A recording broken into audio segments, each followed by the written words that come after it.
सत्य में। सत्य सनातन और संत महापुरुषों के मर्यादा की रक्षा में समर्पित इस चैनल एक कदम सनातन से सत्य की ओर में आपका स्वागत है। आज मैं आप लोगों से इस कल्याणकारी विषय पर बात करने वाला हूँ कि भगवान शिव के दिल में जगत के समस्त जीवों के प्रति अनंत प्रेम, अपार करुणा और निष्कपट उदारता का रहस्य क्या है। क्यों देवों के देव और ईश्वरों के ईश्वर परम पिता परमेश्वर भगवान शिव परम आनंद और समस्त ऐश्वर्यों के दाता होने के बाद भी स्वयं श्मशान और पर्वतों पर निवास करते हैं। समुद्र मंथन से प्राप्त होने वाले कई अनमोल रत्नों के साथ अमृत को छोड़कर सिर्फ विष का पान किया। क्यों? इन सारे प्रश्नों का उत्तर अगर आप एक लाइन में सुनना चाहते हैं तो इसलिए कि भगवान शिव समस्त लोक और अनंत कोटि ब्रह्मांडों में निवास करने वाले समस्त जीवों के अपने सगे और शाश्वत पिता और समस्त जगत जीवों के साथ हम लोग सारे मनुष्य उनके पुत्र हैं। और इसी पिता और पुत्र के प्रेम बस हम सभी के प्रसन्नता के लिए, हमारी अनंत इच्छाओं को पूरा करने के लिए भोग विलास की सारी वस्तुएं हमारे लिए छोड़कर स्वयं शमशान और पर्वतों पर योग और साधना के द्वारा हमारी गलतियों को अपने ऊपर झेलकर हमारे लिए मंगलमय भविष्य का निर्माण करते हैं। क्योंकि हम अपने कष्टों से स्वयं जितना दुखी नहीं हो सकते, उससे कहीं ज्यादा हमें कष्ट में देखकर जगत पिता भगवान शिव दुखी हो जाते हैं और हमें प्रसन्न देखकर हमसे ज्यादा प्रसन्न। और स्वाभाविक है कि कोई भी पिता अपने बच्चे को खुशी और प्रसन्न ही देखना चाहता है। इसे आप अपने स्तर पर अगर समझना चाहते हैं तो आप खुद सोचिए कि जो टॉफी आपके लिए बचपन में सबसे स्वादिष्ट और पसंदीदा हुआ करता था, वह टॉफी आप आज भी खरीदते हैं, लेकिन उस टॉफी को मुंह में डालने के बजाय अपनी जेब में डाल देते हैं। क्यों? उस टॉफी में स्वाद नहीं रहा है, आपकी इंद्रियां रस नहीं लेना चाहती। बेशक मैं कह सकता हूँ कि आज भी उस टॉफी में वही स्वाद है और अभी भी आपकी इंद्रियां उस रस को लेने के लिए लालायित रहती है। लेकिन जब आप कल्पना करते हैं कि आपके बच्चे वही टॉफी खाकर खुशी से नाच रहे हैं, तो अपने बच्चे को खुशी से नाचते देखकर आपके अंदर अपनापन के प्रेम से जो खुशी का सैलाब आता है, उस आनंद के सामने टॉफी से मिलने वाला अपने इंद्रियों का रस फीका मालूम पड़ता है।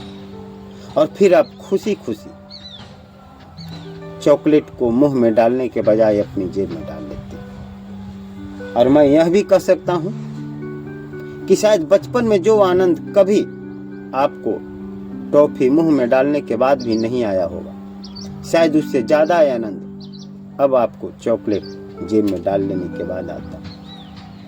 तो जरा सोचिए कि कर्मों के जाल से बंधा हुआ मृत्यु लोक का एक क्षणभंगुर रिश्ता जो माया के कच्चे धागे और झूठे बंधनों पर टिका हुआ है, इस क्षणभंगुर रिश्ते का पिता भी अपने पुत्र से इतना प्रेम कर सकता है कि उसकी प्रसन्नता के लिए अपने इच्छाओं का दमन कर देने में भी आनंद का अनुभव करता है। तो फिर हम सभी जीवों के आत्मा रूपी पुत्र का परमात्मा रूपी शाश्वत पिता जो भगवान शिव है, वो हमसे कितना प्रेम करते हैं, इसका अंदाजा लगाना भी हम साधारण मनुष्यों के समझ से परे है।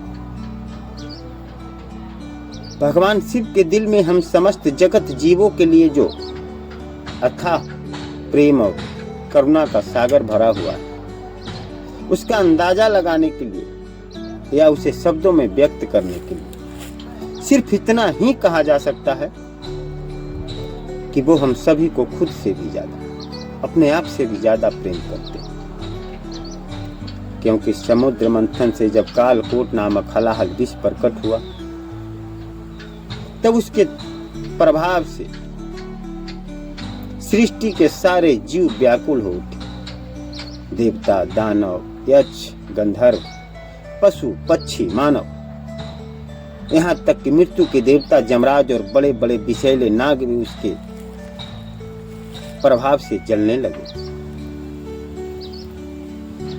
तब सभी देवता सृष्टि और अपने प्राणों की रक्षा के लिए भागते हुए भगवान शिव के शरण में पहुंचे। जैसे किसी बड़े खतरे को देखकर छोटे बच्चे भागते हुए अपने पिता के पास चले जाते। तब भगवान शिव माता पार्वती की स्वीकृति पाकर सृष्टि और हम सभी की रक्षा के लिए उस विष को पान कर उसे अपने कंठ में धारण कर लिया। और फिर माता पार्वती के साथ इस विचार से प्रसन्नचित मुद्रा में विराजमान हो गए कि अब हमारे बच्चे विष से सुरक्षित होकर अमृत का पान कर सकेंगे। अब आप लोगों के मन में यह विचार भी उठ सकता है कि प्रत्येक क्षण माता पार्वती जो भगवान शिव के वामांग में विराजती है, उन्हें विष पीने से क्यों नहीं रोकी, जबकि वो विष के प्रभाव को अच्छी तरह जानती थी। उन्हें यह भली भांति ज्ञान था कि इसी विष के प्रभाव से सारी सृष्टि विनाश के कगार पर खड़ी हुई। देवता, दानव, यक्ष, गंधर्व, पशु, पक्षी कोई भी इसके ताप को सहने में सक्षम नहीं है। फिर भी माता पार्वती ने स्वेच्छा से भगवान शिव को विष पीने की स्वीकृति दे दी। इसके दो कारण, एक तो यह कि विष के प्रभाव के साथ साथ माता पार्वती भगवान शिव की महिमा को भी जानती थी। उन्हें यह भी ज्ञान था कि जिनके इच्छा मात्र से ग्रह, नक्षत्र और दिशाओं के साथ यह संपूर्ण चराचर जगत प्रकट और विलीन हो सकता है, जिनके नेत्रों की ज्वाला से यह सारा ब्रह्मांड जलकर भस्म हो सकता है, जिनके अस्तित्व में विलीन होकर कालकूट विष जैसे लाखों घड़े अमृत में तब्दील हो सकते हैं, भला उसका एक घड़ा या हलाहल विष क्या बिगाड़ सकता है।